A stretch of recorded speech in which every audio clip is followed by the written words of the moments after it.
계속해서 우리 기도 시리즈로 우리가 말씀을 살펴보고 있는데요. 어떻게 일주일 동안 기도 많이 하셨습니까? 네, 괜찮습니다. 제가 올 한 해 동안 상반기만 기도 시리즈를 좀 하려고 했거든요. 근데 우리 성도님들께서 상반기 가지고는 좀 부족할 것 같다는 생각이 들어서 하반기까지 지금 기도 시리즈로 갈까 지금 생각을 하고 있습니다. 여러분이 함께 우리가 기도의 자리에 나아갈 때까지 한번 설교를 해볼까? 네, 누가 이기나 한번 네, 하나님하고 싸우지 마시고 하나님께서 기도의 자리에 오기를 원하시고 하나님께서 초청하실 때 두 손 들고 우리가 하나님 앞에 나아가서 기도하는 저와 여러분들이 되시기를 바랍니다.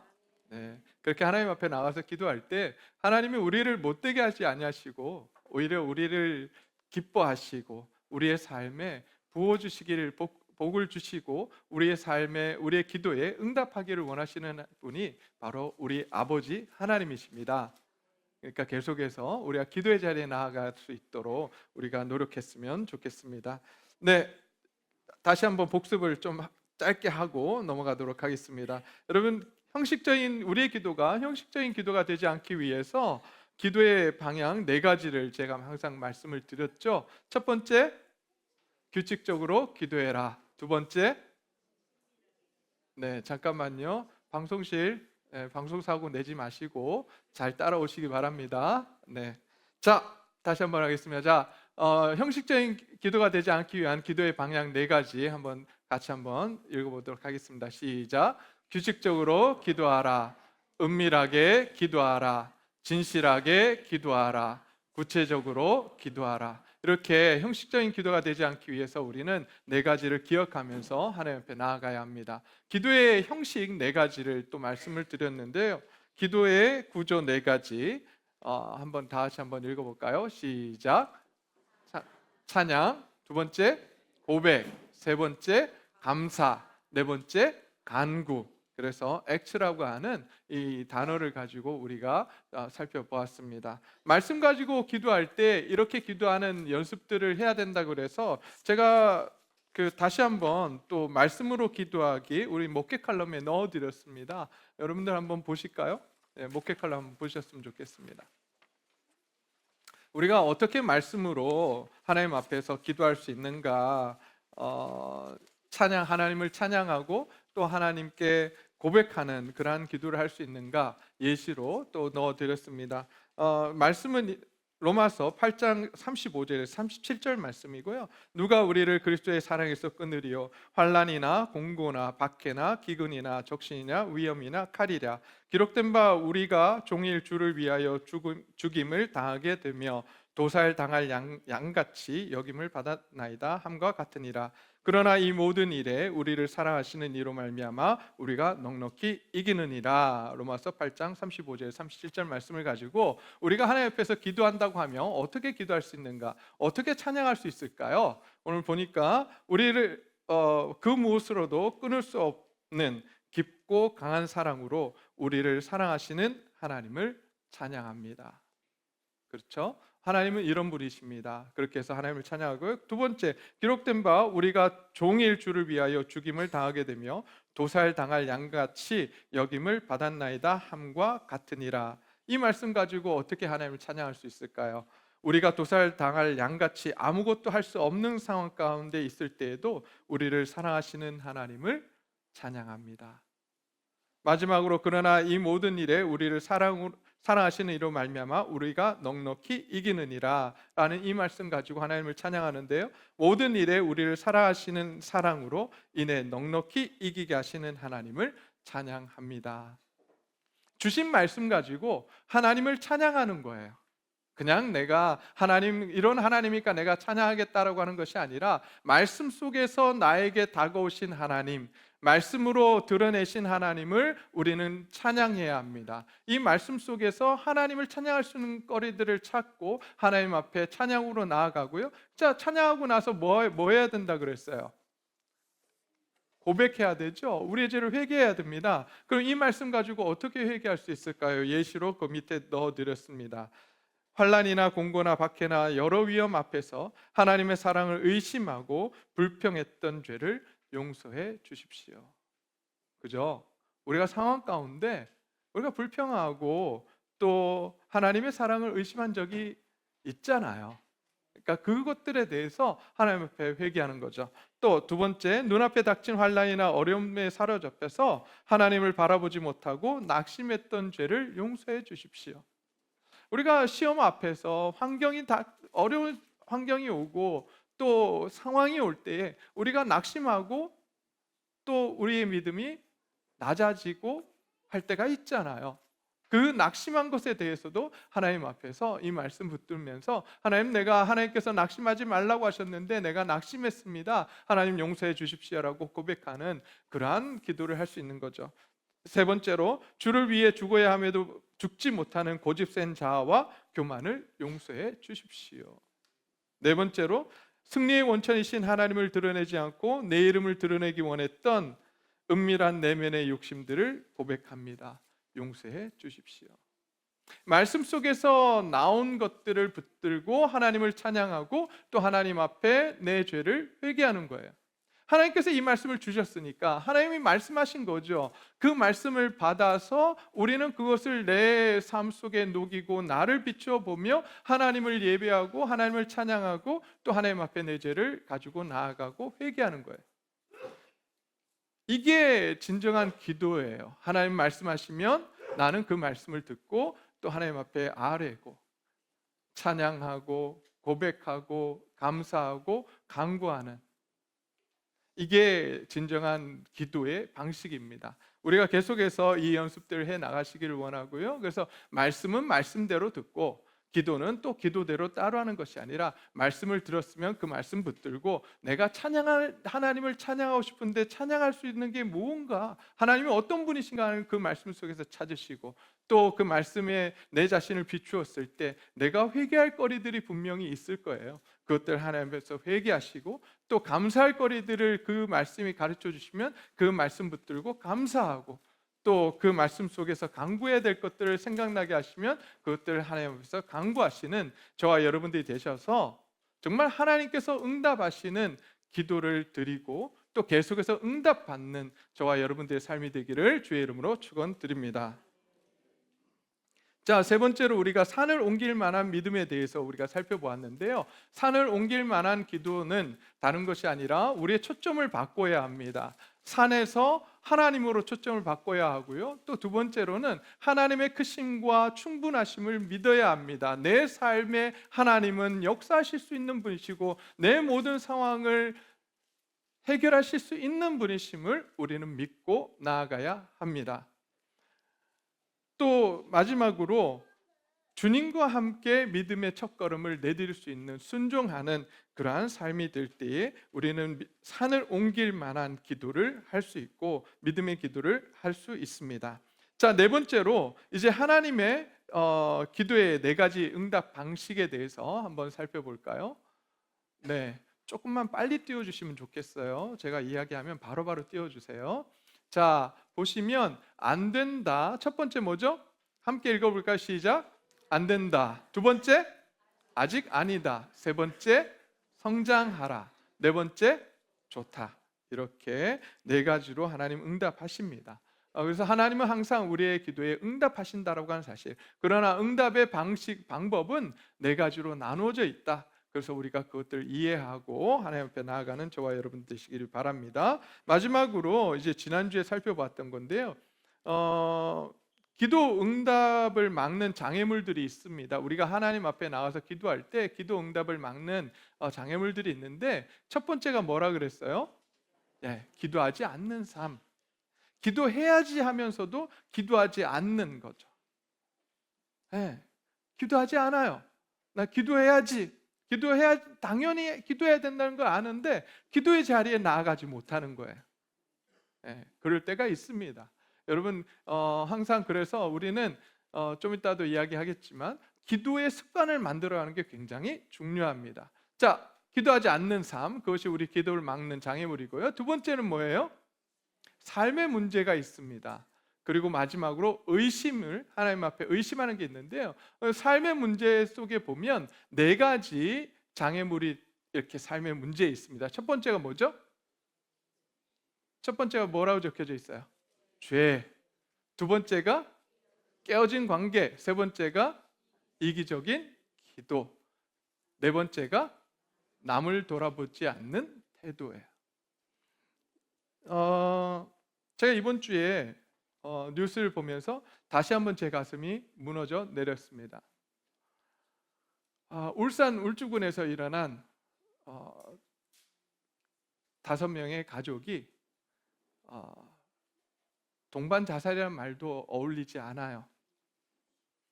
예, 아이 4명과 아빠가 죽었어요. 막내가 불과 6개월인가 된 아이고, 첫째가 초등학생 이제 1학년 들어가는 아이였고, 근데 엄마가 작년 12월에 교도소에 갔고, 그래서 아빠 혼자 이 아이들을 키워가는데 도저히 감당할 수 없어서 아이들을 죽이고 자기가 목숨을 끊은 사건이 있었습니다. 과연 우리 사회가 도대체 무엇이 잘못됐기에 그들로 하여금 살아갈 수 있는 희망을 주지 못하는 걸까요? 저는 그러한 일들이 과연 울산에서만 일어나겠는가? 어쩌면 우리 공동체 안에서도 내 주변에서도 얼마든지 일어날 수 있는 일입니다. 우리가 하나님께서 하나님 앞에 우리가 기도한다고 하면서 내 주위의 사람들을 돌보지 않는다면 하나님 분명히 말씀하셨어요. 너희가 내게 기도한다 할지라도 내가 들을 수 없다라고 말씀하십니다. 우리는 하나님께서 우리에게 주신 그 사명, 우리에게 주신 사랑과 은혜를 가지고 우리는 우리의 이웃들을 돌보는 일에 최선을 다해야 합니다.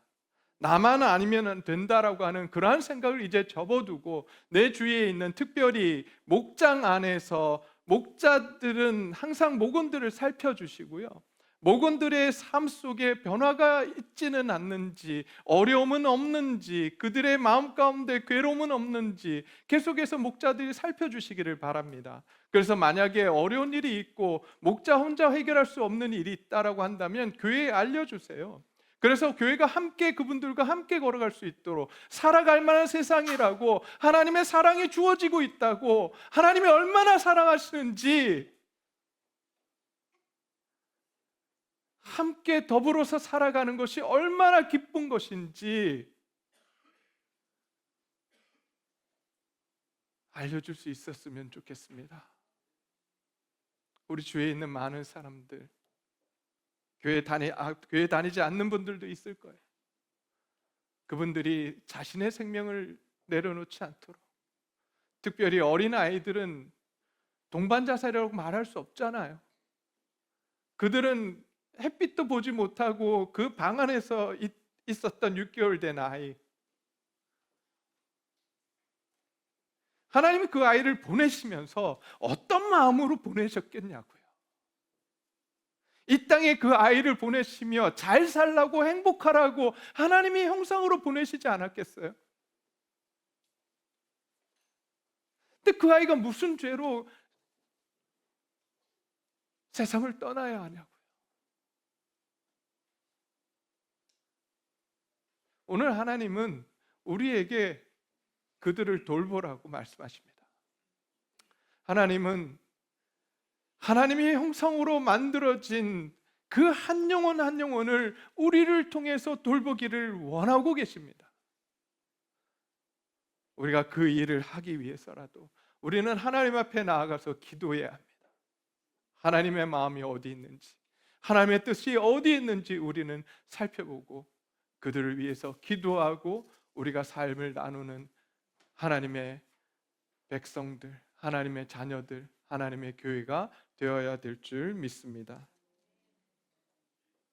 여러분, 이렇게 우리가 하나님 앞에서 장애물들을 없애고 기도하지만 어쩌면 우리는 우리의 기도가 너무나도 식어 있는지도 모르겠습니다.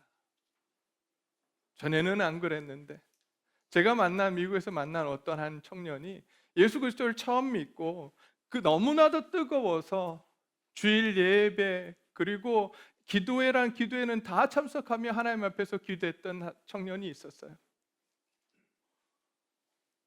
그러다가 1년, 2년, 3년이 지나자 그의 마음속에 있었던 그러한 뜨거운 기도가 식어지기 시작했습니다.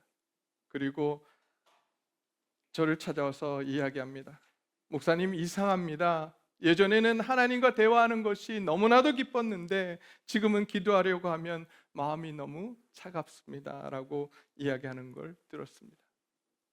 여러분, 어쩌면 이것이 우리의 이야기일 수도 있습니다. 우리가 하나님 앞에서 신앙생활을 처음 할 때에 얼마나 감격스러웠습니까? 얼마나 기뻤습니까? 그래서 하나님 앞에서 기도하는 일이 얼마나 즐거웠습니까? 하나님과 대화하는 것이 행복했습니다. 그런데 어느덧 시간이 지나면서 기도가 줄어들고 기도가 형식이 되어 있는 우리들의 모습을 보게 됩니다. 기도가 이제 의무가 되었습니다. 왜 그럴까요? 왜 우리의 기도가 그토록 즐거웠고 그토록 뜨거웠는데 이제는 의무가 되고 그것이 우리의 형식이 되었을까요? 오늘 시편 106편은 이스라엘 역사를 전체를 돌아보면서 왜 하나님의 백성이 하나님을 잊었는가? 라고 하는 것을 설명하는 시편입니다. 그들의 모습이 어쩌면 우리의 모습인지도 모르겠습니다. 오늘 이 말씀을 통해서 우리가 두 가지를 살펴보려고 합니다. 첫 번째는 우리는 왜 기도를 잊어버렸는가? 그렇다면 이제 우리는 기도를 어떻게 하면 회복할 수 있는가라고 하는 이 두 부분을 살펴보고 또 우리의 기도가 회복되어 하나님 앞에 뜨겁게 나아가는, 하나님 앞에서 뜨겁게 기도하는, 그래서 하나님으로부터 응답받는 저희들의 기도가 되기를 주의 이름으로 축원드립니다. 첫 번째로 우리는 왜 기도를 잊어버렸는가? 시편 106편 7절 말씀을 보게 되면 사람이 너무 쉽게 하나님의 은혜를 잊어버리기 때문이라고 말씀합니다. 그래서 말씀을 보게 되면 우리의 조상들이 애굽에서 주의 기이한 일들을 깨닫지 못하며 주의 많은 인자를 기억하지 아니하고 바다 곧 홍해에서 거역하나이다라고 말씀합니다. 주의 많은 인자를 기억하지 아니했다라고 말씀하고 있습니다. 이스라엘 민족은 그런 민족이었습니다. 이스라엘 민족은 이집트에서 하나님의 놀라운 역사들을 경험했던 그러한 민족이었습니다. 이집트에서, 광야에서 참으로 많은 기적들을 경험한 사람들이었습니다. 홍해가 갈라지고 하늘에서 만나가 내리고 또 구름기둥과 불기둥이 인도하는 그러한 경험을 했습니다. 그런데 성경이 이렇게 말합니다. 그들은 하나님의 인자를 기억하지 않았다라고 말합니다. 특별히 7절 말씀 속에서 이집트에서 이 사람들이 기이한 일을 경험했는데 그것을 기억하지 않는다라고 말합니다. 여러분, 이집트에서 이스라엘 백성들이 어떤 일을 경험했을까요? 어떤 일을 경험했을까요? 네, 10가지 재앙들, 10가지 하나님의 놀라운 역사들을 경험합니다. 특별히 마지막 재앙에서는 어떤 일이 일어났어요? 장자의 죽음을 경험하게 됩니다.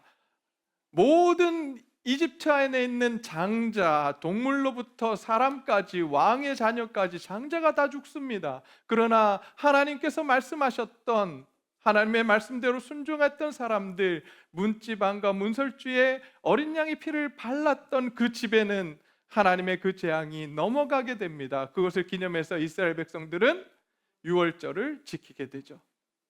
그런 하나님의 놀라운 역사를 경험했습니다. 하나님께서 노예로서 살아가던 이스라엘 백성들에게, 울부짖고 있던 이스라엘 백성들에게 놀라운 은혜로 그들을 구원하셨습니다. 그들은 구원의 은혜를 받았고 또한 하나님의 놀라운 능력을 경험했습니다. 그런데 홍해 앞에서 그들은 오히려 하나님의 말씀을 거역합니다. 그들에게 함께 하셨던 하나님, 그들에게 역사하셨던 하나님의 놀라운 능력, 하나님께서 베푸신 은혜를 잊어버리고 살아갔던 겁니다.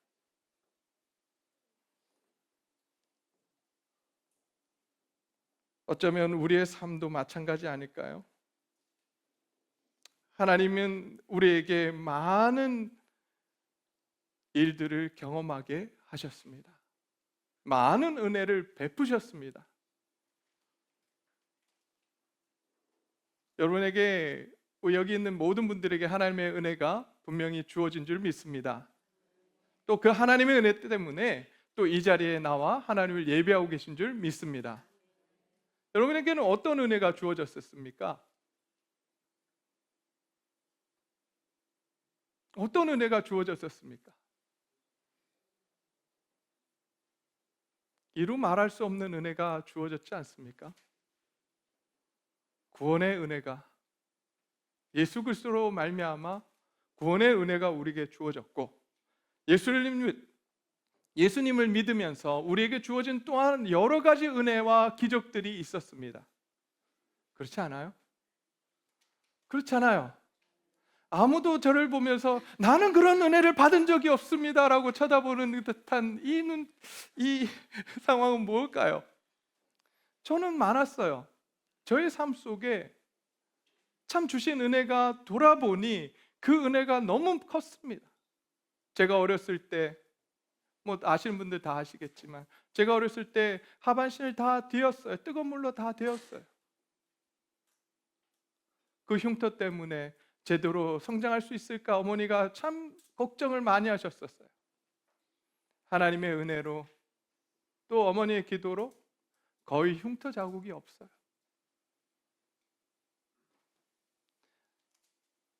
그런 은혜, 살아오면서 또 여러 가지 은혜들, 죽음의 상황 가운데 하나님이 건져주시고, 내가 아픈 가운데 하나님의 은혜로 낫게 되고, 또 저에게 또 하나의 은혜가 있었죠. 저희 딸이 저에게 딸을 주신 거죠. 여러분 모두에게 하나님께서 그런 은혜, 자녀를 주시고 건강을 주시고 돌봐주신 은혜가 있었던 줄 믿습니다. 그 은혜를 기억하시기를 바랍니다. 우리는 그 은혜를 기억해야 됩니다. 그런데 성경은 우리에게 뭐라고 이야기하냐면, 사람은 쉽게 잊어버린다고 이야기합니다. 마찬가지로 우리도 잊어버리고 살아갑니다. 우리가 그 은혜를 잊어버릴 때 어떤 일이 일어날까요? 저와 여러분들이 나에게 주어졌던 그 은혜를 잊어버리면 어떤 일이 일어납니까? 가장 먼저 일어나는 일이 기도가 줄어들어요. 왜냐하면 기도는 하나님의 은혜를 기억하는 곳에서 시작하기 때문입니다. 하나님께서 나에게 이렇게 하셨지, 하나님께서 나의 삶 가운데 이렇게 역사해 주셨지, 그 은혜에 감사하며 무릎 꿇고 나아가는 것이 바로 기도이기 때문입니다. 근데 그 은혜를 잊어버릴 때 우리는 기도가 함께 식어버립니다. 기도의 시간이 줄어들 수밖에 없는 것입니다. 두 번째로, 우리는 왜 기도를 잊어버릴까요? 시편 106편 13절을 보겠습니다. 13절을 보니 이렇게 되어 있습니다. 그러나 그들은 그가 행하신 일을 곧 잊어버리며 그의 가르침을 기다리지 아니하고 라고 되어 있습니다. 여기서 중요한 표현은 곧 잊어버렸다입니다. 사람은 놀라울 정도로 빨리 잊어버립니다. 특별히 언제 그렇게 빨리 잊어버릴까요? 언제 그렇게 빨리 잊어버릴까요? 이 책에 너무 바빠서 기도합니다라고 하는 이 책의 저자는 뭐라고 이야기하냐면, 문제가 해결되었을 때 사람은 그 은혜를, 하나님을 잊어버린다라고 말합니다. 위기가 있을 때 문제가 있을 때 우리는 어떻게 합니까? 여러분, 문제가 있을 때 어떻게 해요? 기도하시죠?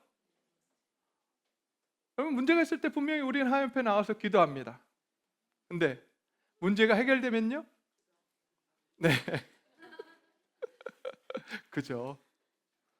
뭐 여기 쌤만 그렇겠어요? 말씀 안 하셨지 여기 계신 분들 다 똑같지 않을까 싶습니다. 저도 그래요. 문제 있을 땐 정말 무릎으로 나아가고 하나님 앞에 무릎 꿇고 애원합니다. 근데 문제가 딱 해결되고 나면요. 언제 그랬냐는 듯이 기도가 식어지고 기도의 시간이 줄어드는 것이 우리의 모습입니다. 아마 교회 나오신 모든 분들 중에 아마 문제가 있어서 그 문제를 해결하기 위해 교회 나오신 분들이 대부분일 겁니다. 문제가 해결되고 나면, 다시 말하면 사람이 편안해지면 하나님을 찾지 않습니다. 배를 탄 사람들이 폭풍우를 만나면 기도할까요? 안 할까요? 기도하죠. 근데 폭풍우가 잠잠해지면요. 네, 아마 기도가 함께, 폭풍우와 함께 기도가 사라진다고 합니다. 문제 앞에서 기도할 때 또 문제가 해결된 뒤의 모습이 다르다는 거죠. 근데 이것이 기도에만 있는 이야기는 아닌 것 같습니다. 인간의 속성인 것 같아요. 오죽하면 이런 속담이 있지 않습니까? 사람이 화장실에 들어갈 때와 화장실 들어갈 때 마음과 화장실 나올 때 마음이 다르다. 급할 때는 어떻게 해요? 어떻게든 그걸 해결하려고 모든 사람 앞에 가서 막 이야기하고 별의 좋은 이야기를 합니다. 그러나 그 문제가 해결되고 나면 언제 그랬냐는 듯이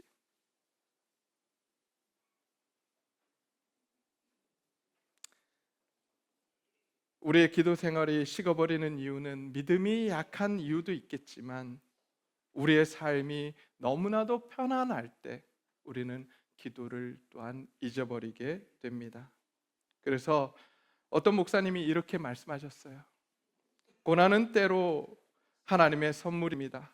왜냐하면 고난은 우리로 하여금 기도하게 만들기 때문입니다 라고 이야기하셨어요. 혹시 여러분 이 자리에 고난 가운데 있는 분들이 계십니까?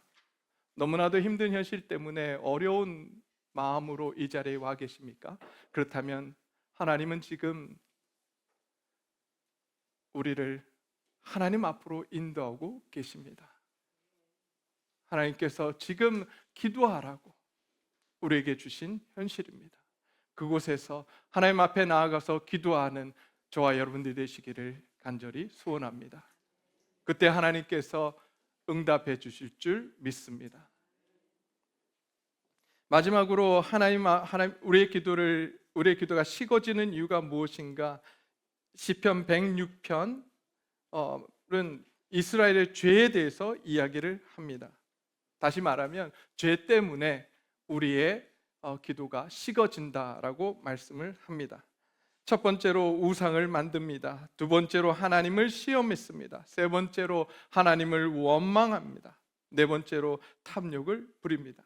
그래서 시편 106편 21절에서 이렇게 말합니다. 그의 구원자 하나님을 그들이 잊어버렸다.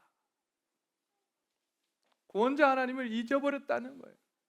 하나님께서 그들을 구원하셨는데 구원하신 하나님을 잊어버렸다.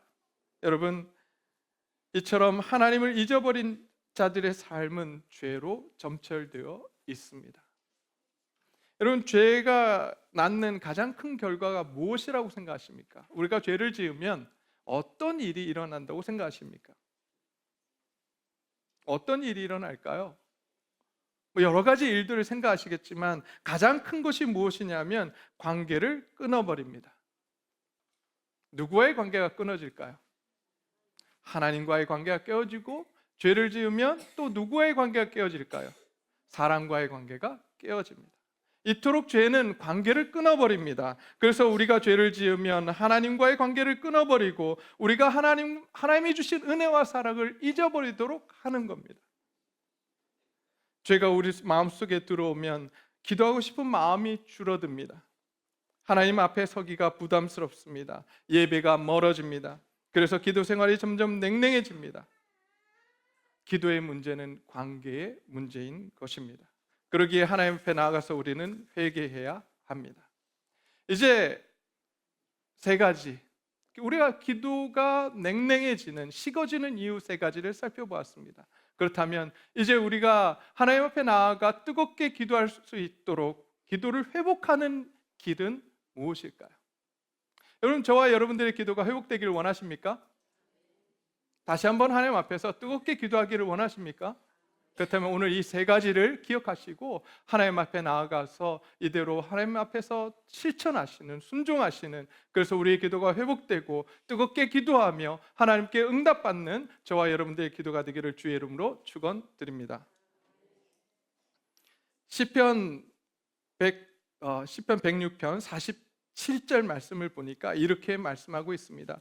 여호와 우리 하나님이여 우리를 구원하사 여러 나라 가운데서 우리를 모으시고 우리가 주의 거룩하신 이름을 감사하며 주의 영예를 찬양하게 하소서라고 지금 말을 합니다.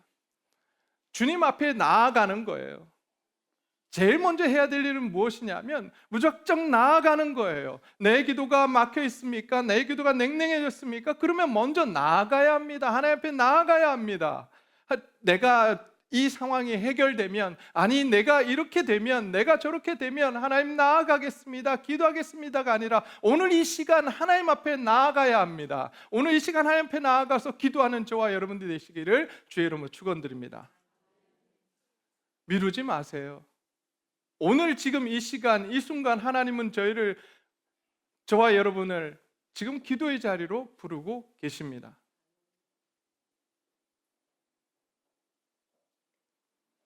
믿음의 조상 아브라함이 그랬듯이, 성군이라고 불리는 다윗이 그랬듯이 다시 하나님께 나아가면 됩니다. 기도 회복을 위해 하나님께 나아갈 때 우리가 해야 될 세 가지가 있습니다. 첫 번째, 은혜를 기억해야 합니다. 두 번째, 기도의 습관을 만들어야 합니다. 세 번째로 우리가 죄를 회개하는 자리에 서야 합니다. 그렇습니다. 기도는 기억에서 시작합니다. 그래서 성경은 계속해서 말합니다. 기억하라라고 이야기합니다. 너희가 어떤 사람이 있는지를 기억하고 또 너에게 주어진 은혜가 얼마나 크고 놀라운지를 기억하라라고 말합니다. 홍해를 기억하고 출애굽을 기억하고 하나님의 은혜를 기억하라라고 합니다. 너에게 주어진 그 기적 같은 순간들을 기억하며 살아가라라고 말씀합니다. 이제 저와 여러분들이 하나님의 은혜를 기억하며 살아가는 삶을 살아서 우리의 기도가 다시 뜨거워지기를 간절히 소원합니다. 두 번째로, 기도는 감정만으로 유지되지 않습니다. 그래서 기도의 습관을 만들어야 합니다. 여러분, 기도의 습관하면 생각나는 사람이 몇 명 있어야 합니다. 성경 속에서 누가 생각나십니까? 네, 다니엘. 또 누구요? 네, 예수님. 또 다윗도 자기 시간을 또 만들어서 또 기도했죠. 또 사도들도 보면, 사도행전에 보면 기도 시간이 되어 성전에 올라갔더라. 기도 시간들이 있었고 그 시간이 되면 모든 것을 내려놓고 하나님 앞에 나아가서 기도했던 사람들이었습니다. 그들 가운데 하나님은 그렇게 역사하셨습니다. 여러분, 성경에만 그런 것이 아니에요. 믿음의 거장들, 특별히 기도의 거장이라고 하는 많은 분들이 있습니다. 여러분이 잘 아시겠지만 존 웨슬리라고 하는 분이 계셨습니다. 이분은 감리교회 창시자였어요. 이분은 어떻게 기도했느냐? 새벽마다 개인 기도실에서 기도를 했다고 합니다. 그렇게 새벽마다 하나님 앞에서 기도했을 때에 감리교 부흥의 원동력이 되었습니다. 이분의 말입니다. 영적 부흥은 규칙적인 기도에서 시작된다. 저와 여러분들이 우리의 영혼이 다시 살아나고 부흥을 경험하길 원하십니까? 그렇다면 규칙적으로 하나님 앞에 나와서 기도하는 저와 여러분들이 되시기를, 우리 동네 지역의 성도님들이 되시기를 주의 이름으로 축원드립니다. 5만 번 이상의 기도 응답을 받은 조지 뮬러라고 하는 우리 목사님은 매일 일정한 시간에 고아원 사무실에서 기도했다고 합니다.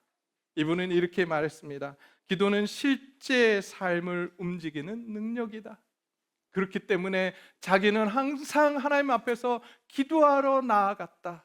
나는 하나님 앞에 나아가서 기도했다라고 강조했습니다. 그리고 기도의 용사 E.M. 바운즈는 새벽 4시에 개인 서재에서 평생을 기도했다고 합니다. 그분의 유명한 말이 있어요. 기도 없이는 능력도 없다. 하나님의 능력을 경험하고 싶으십니까? 그렇다면 매일 하나님과 기도하는, 대화하는 개인 경건의 시간을 만드시기를 바랍니다. 기도는 습관이 되어야 합니다. 정해진 시간, 정해진 장소, 반복된 리듬, 이것이 기도를 지키는 방법입니다.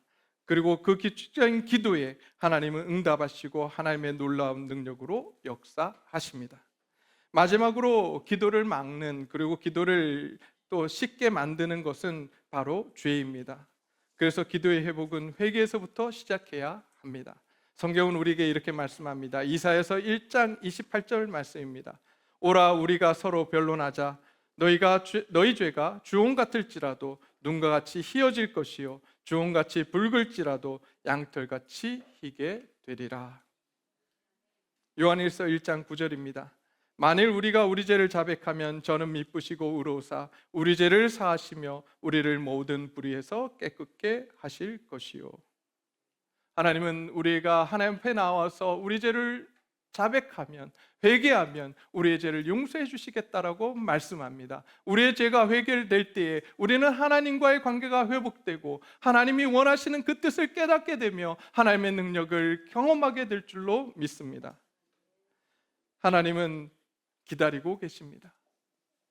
탕자의 비유에서 작은 아들이 돌아오기를 기다리셨던 것처럼 오늘도 이 시간 하나님 앞에 돌아오기를, 하나님의 자녀들이 기도를 회복하기를, 하나님 앞으로 돌아와서 기도가 회복되고 하나님 앞에 뜨겁게 기도하기를 오늘도 기다리고 계십니다.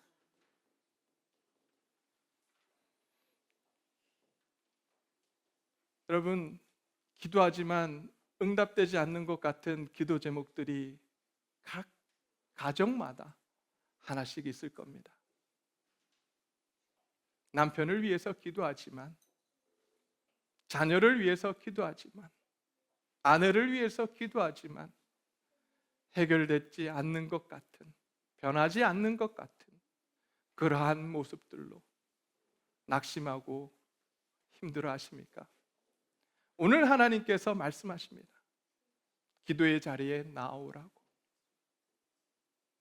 5년이 걸리든 10년이 걸리든 20년이 걸리든 하나님은 우리의 기도에 반드시 응답하시는 분이십니다. 우리가 더 이상 주저하지 맙시다. 하나님 앞에 나아가서 기도하기를 주저하지 말고 나아가서 기도하고 하나님 앞에 울부짖는 저와 여러분들이 되셔서 뜨겁게 하나님 앞에서 기도하고 하나님의 응답을 받는 놀라운 기도의 용사들이 되시기를 다시 한번 주님의 이름으로 축원드립니다. 우리의 기도는 헛되지 않습니다. 기도는 하나님과의 관계입니다. 오늘 우리의 기도가 식어버렸습니까? 기도가 냉랭해져 버렸습니까? 이제 하나님 앞으로 돌아갑시다. 우리가 하나님 앞에 나아가 은혜를 기억하고 회개하고 기도를 생활화한다면 하나님은 우리의 삶 가운데 다시 뜨겁게 기도하도록 역사하실 것입니다. 이제 기도로 나아갑시다.